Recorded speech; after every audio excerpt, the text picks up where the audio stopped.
Joe, good to talk to you. Good to see Good you. to Thank you talk so to you, much for having Ryan. me. How are you? I'm better now that I'm here. Sorry, I was a minute and a half late. I've been trying to reach you since January 29, 2020, when I stepped out of an Uber and introduced you to Ricky Caruth. You remember that? I do remember that right before the whole world came to a screeching halt. Exactly. And I was in your $4.5 million condo at the time, and you had a French theme, and you wore a beret and I wore my Italian Guido cap, and we took a picture that night. Yes, yes. Yeah, yeah. It was it was on East 76th Street. That's correct. The Etage condo, which we thankfully sold out of. Did you ever end up selling it? Yeah. I sold the whole building. Oh, awesome. Awesome. So I have been dying to get you on Coffee Talk, and I Okay. know I'm going to sandbag you a little bit, but I promise I'll be nice to you because you're my friend. Oh, So come I at me want hard. I'm an open book. I'll talk about whatever you want me to talk about. to I wanted to welcome you to Coffee Talk with the listing pros in real estate. And my Thank you. guest this week is Ryan Serhant. So of Serhant, your own brand. Yes. Tell us a little bit about yourself, Mr. Ryan, and how you got started in real estate. Well, hello everybody. Thanks for having me. Good morning. Where is everybody? Where are you guys based? All over the country, mostly Long Island, New York. Okay. Well, everybody's here from Long Island, Got it. Nassau County, Suffolk County, Queens, Nice. Staten Island, Brooklyn. They're all here. They're putting their names and their locations in the chat. We even have someone here from Las Vegas. All right. We actually just started bringing on Long Island agents 6 days ago. So my name is Ryan Serhant, born in Texas, grew up outside Boston, moved to New York City when I graduated college in 2006. Real estate was definitely never part of the plan. I came to New York City to do theater. I had, a couple $1,000 saved up. I thought it would last me forever. It did not. Being an actor in New York City to try to do theater and film and television is incredibly hard.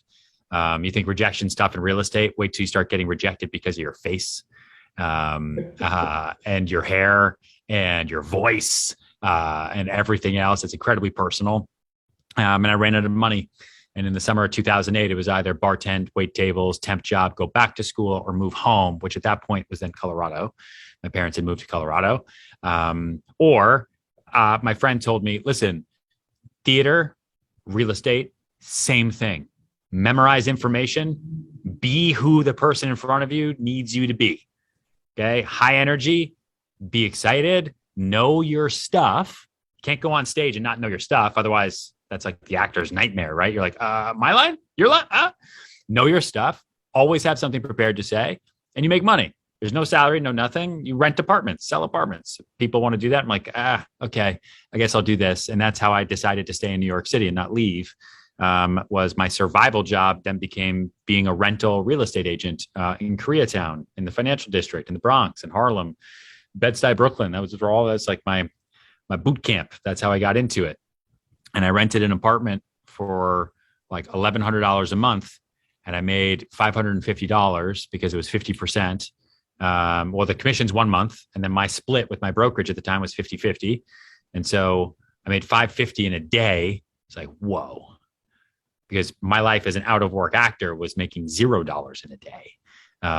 Or you'd get a role as an extra on like a Channing Tatum movie and you'd make like $146, so $550 in a day for taking someone to an apartment that I didn't have to build or own.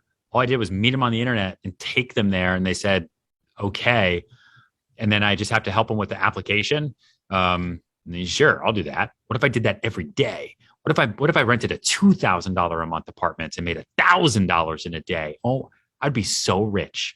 I would never have to leave New York City. I could do so much. And literally now here I am. Like and in the rejection that most agents quit because of, I don't know what it's like in Long Island or anywhere else, but I know in New York City, the turnover rate for new agents, it's like 82% of new agents quit in the first year. It's just too hard. And the rejection's too hard, right? People want to get paid. They don't want to work for free and run around with someone who lies to them. For me, like, no one was saying, "Oh, I don't want that apartment because of your nose."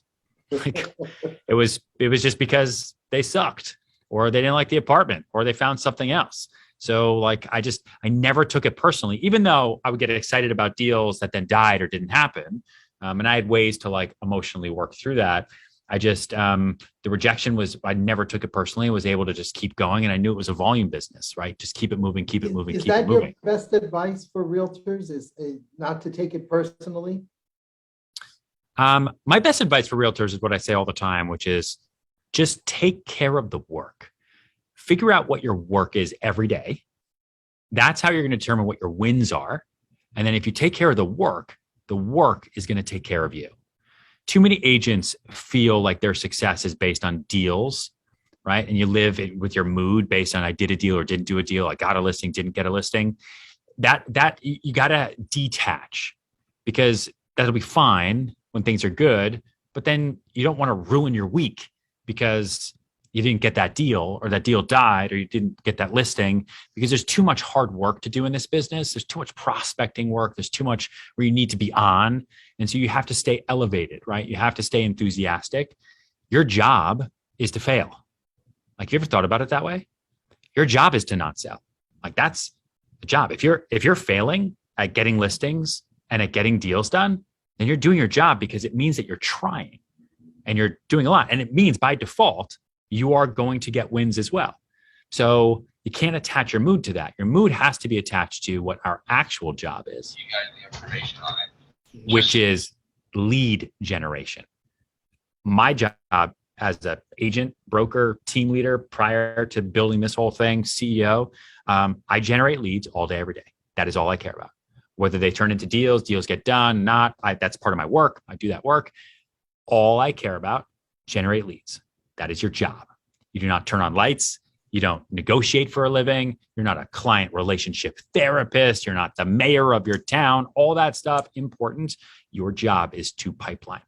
And so like once you realize that personal brand is so, so important to what you do. And you allow yourself to be emotionally attached to the work, which is lead gen and doing work every day.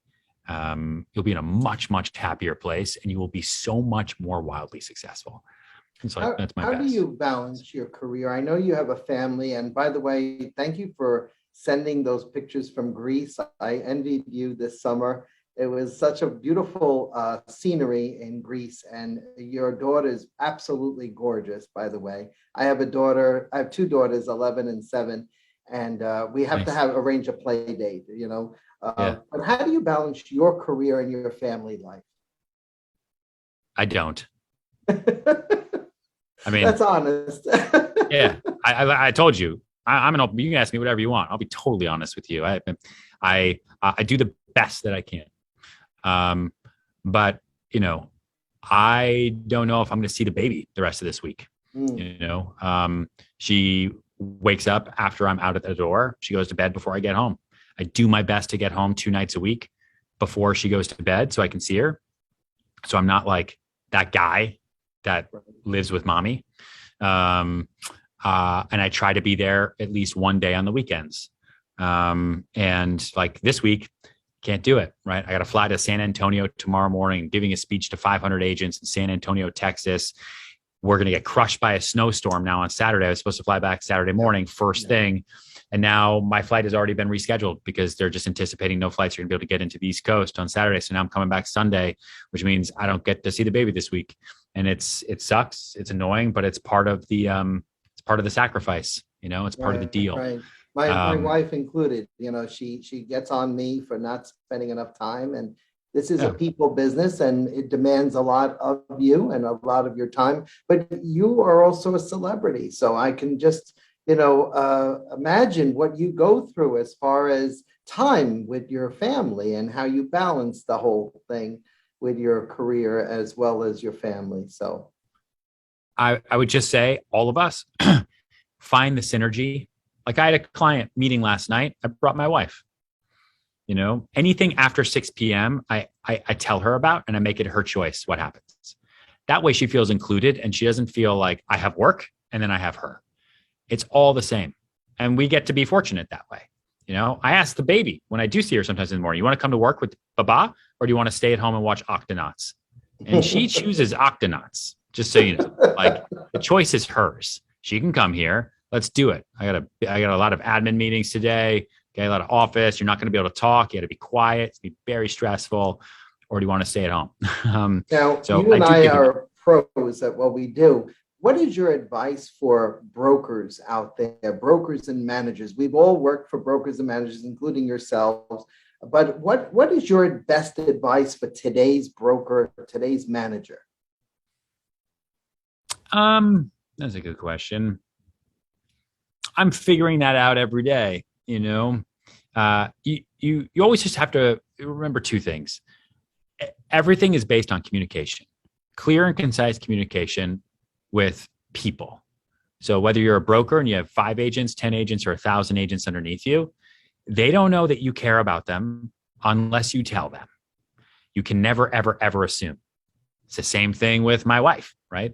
Like, if I don't tell her I love her and it goes 7 days, just because I've been busy with other things, like all of us get, then I must have moved on already. I've moved in with another woman. Life is over. Divorce, right? Because you have to remind people all the time that you're there. You do the same thing with buyers, same thing with sellers. Our job when working with listings on the sell side isn't to sell it. It's going to sell or it's not going to sell. Our job is to not get fired, right?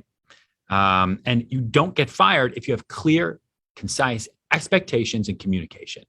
Now, maybe they're going to fire you because they don't like you. Maybe your expectations are just crazy. Who knows? But you'll really increase your chance of keeping listings. But that's what I would say to brokers and owners is clear, concise communication with your agents all the time. Like, I have a list of every agent that works with me now that's here, deal production, everything, when I talked to them last, all that. I have to keep it because I just, we're now at 144 agents and I will forget. But I talk to everybody at least once a week. And it's part of you could say, oh, I don't have time to do that. Well, then go do something else or don't complain when people leave. How many admins do you have, or how many assistants do you have, if I may ask? I have 2 full-time assistants.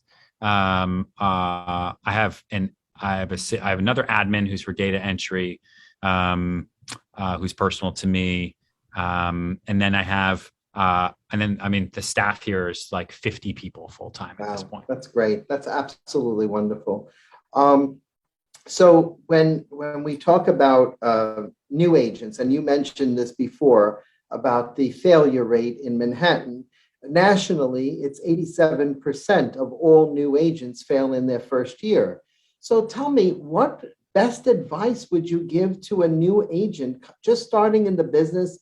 Because we're living in, pandemic times now, that has made it even harder. And in New York, with the silly rule that the governor has placed upon the agents, we're all afraid to cold call, door knock, and even prospect because of Governor Huckle's, state of emergency now. So what is your best advice for any agent starting out in the business today? You have to be relentless. It's one of our value propositions here. Literally, is be relentless, word for word. It's on shirts. You have to be. It's very difficult to be shy. You can't be the secret agent. This is a world full of noise these days. And you just have to be a bit shameless in that, especially in that first year. No one knows who you are, but guess what? You don't have a reputation yet.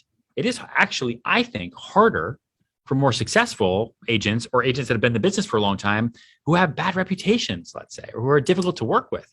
How do you fix that? It is so much easier to create trust with someone you don't know than it is to fix broken trust with someone you do know. Because those people put up a wall, so much more work to fix that.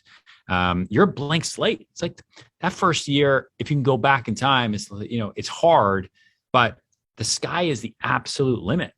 You want to meet as many people as you can, do as much as you can, start a Facebook group around something, my best advice to anyone first year in the business right now is to figure out what your wall, your win, and your why are. So what are you doing this for? Because 87% of people, like you just said, are going to quit because they don't really know what they're doing it for. This is way too hard. I need a paycheck. Starbucks, like, or whatever. Like, what are you fighting for? Like, what is that thing you never, ever, ever want to go back to doing? Like when I started, it was like, man, I don't think I can stand in line at 6 a.m. for 6 hours in Times Square, day after day after day, to be seen for a play where they may or may not ever choose me, or they've already decided the role. And I just got to do this every fucking day. I also don't think I can go back to being completely broke. I remember what it was like being in New York City in the summer of '08 and having zero money, credit card declined, the whole thing. Like, I never, ever, ever want to feel what that's like for the rest of my life. And I will do everything possible to get as far away from that moment to the day that I die. So you just answered my other question. What is your fire? Well, my fire is winning, but to go back to the W. So like, what's your wall, right? What are you running from? Why are you doing this? And then what is a win to you? So many people just get into this business and they're like, oh, I want to sell. I need to make money, right? But they haven't really thought about it. Like, write it down. What is a win to you this year? In your first year, figure out what that goal is and then march towards it. Otherwise, you might quit, but you're actually well on the way towards your win and you just don't know because you didn't think about it. You didn't take the time to write it down. Be goal oriented. We are super goal oriented here because it's really, really hard to then track like your progress in a business where most people don't care about you. You're just moving forward. And be relentless and start something. And the other thing I was saying before was, I would really focus on building your personal brand, right? Like I started an online sales course called Sell It Like Serhant. You can find it at ryanserhant.com. And I started in 2019 because I had no mentorship. I have to buy that, because I asked for you to be here. And one of the promises I made, I had to buy that now. Okay, good. I'll buy it, and then I want to have dinner or lunch with you, or maybe ride a tricycle up Fifth Avenue with you. Let's definitely ride a tricycle up Fifth Avenue. I would love to ride a tricycle. That's great content right there. Oh my goodness, for you as well as me. Yeah. But we put out new courses every quarter, and the course we just put out is how to build your personal brand. And people ask me a lot of times, like, what would I do now? What would I do differently in my first year? I would start thinking about what my brand is in my first year. Like, you have a brand right now and you don't even know it. Even your first day in the business, you are associated with something other than real estate. And what is it? And you got to find it, right? What is that? And you are real estate and what? That lifestyle thing you've been doing for a long time. Real estate might be 1 day, 6 months, 1 year, but you've been, I don't know, kayaking. You've been a mom. You've been working out. You've been really into gardening. What is that thing that you actually like, right? And even if there's nothing, figure one out. Pick a hobby, okay? Create a group around it. Create a Facebook page. Make it part of your Instagram profile. Put it in your email signature. Like, there's a lot of different things that you can do that you'll start connecting to other people with, because people hate being sold, but they love shopping with friends. Create friendships. That's all your first year is about. That's awesome. Thank you for that. I always like to end my coffee talks by asking my guests what their one fiduciary duty is. And I know that all the fiduciary duties are important to you as well as us agents. But if you had to pick between the acronym of OLD CAR, obedience, loyalty, disclosure, confidentiality, accountability, or reasonable care, which one would you pick, Ryan Serhant, and why? Whoa. I don't know. Can you say those to me one more time? I've never heard that before. Obedience, loyalty, disclosure, confidentiality, accountability, and or reasonable care. I mean, my answer is all, but probably if I had to pick one, it would be accountability. I built my whole business on structure and discipline. The rest of those are fine. Sure, being loyal is great, but being loyal can also screw you, right? And this is a business where you got to be out for yourself. But being accountable, you lose so much business. I would never even have my own company if people couldn't hold me accountable. How would I hold myself accountable to my goals? All right. You need accountability buddies, accountability partners. I did a YouTube vlog once, one of our vlogs called Accountabilities. We just talked about how you find that person to hold you accountable. And I think that that's important. That's a big reason why people hire me a lot of times, because they know that no matter what happens, market's up, market's down, offers are in, no offers. Like if Ryan says he's calling it 5, he's calling it 4:59. If Ryan says he's going to do something, he actually does it because he's a man of his word. And I'm not afraid to give bad information either. Like we're all in this together. And I think that's probably mine. I know that there are some people on this, including our gold sponsor, James Chowdhury and Kevin Iglesias. They have a podcast called Real Estate and Chill podcast, and you are an affiliate now with them for Serhant, which is awesome.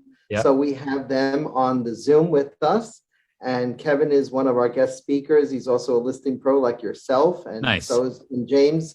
We also have all our other listing pros here with us. And what is your best advice for a listing pro to keep on doing what?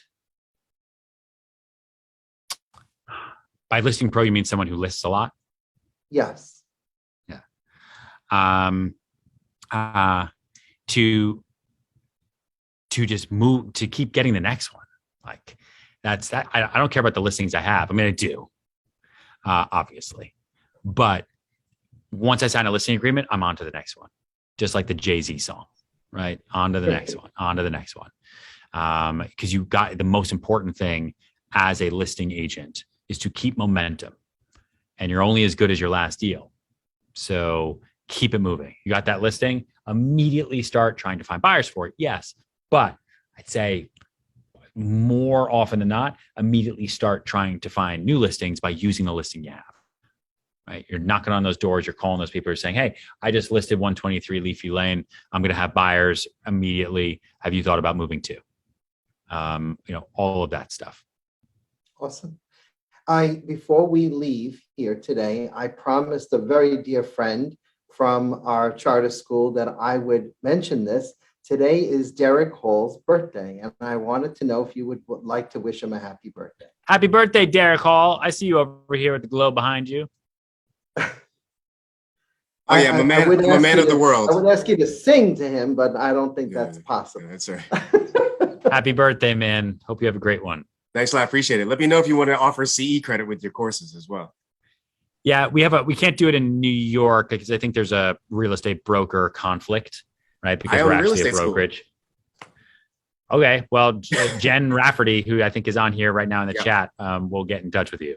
All right, cool. Thanks. Of course. That's a shameless little plug, but that's okay. Ryan, last words before we end our coffee talk session. Listen, I want to work with everybody here, right? My job in life is to meet as many great real estate agents as possible. So, follow me, come take my courses, join our webinars, read the books, be part of our ecosystem. Let's refer deals to one another. You now all personally know me. You all have my permission now. If you meet a seller that otherwise wouldn't list with you, or it's a big dollar thing, tell them Ryan Serhant is your best friend. Okay. My email is ryan@serhant.com. If that helps you get a listing, I'll take referral deals for being your best friend all day long. I'll get on that call. Doesn't matter to me. Let's go. That's what we should do. That's my last words. Let's all do more business together. That's what we're here for, right? No one's sitting here on the Zoom for their health. You're not doing this for your back. Correct. You're doing this because, you want to learn. You want to invest in yourself and build a career and sell more real estate and live a limitless livelihood. That's our motto. Ryan, thank you for being so genuine. Thank you for being so personable. From that first meeting to the next meeting, I look forward to seeing you again in the future. Thank you for being on my podcast called Coffee Talk with the Listing Pros in Real Estate. And I look forward to seeing you again. I really do. Thank you, Joe. Thank you, everybody. All right. Take care. Have a great day. All right. See ya.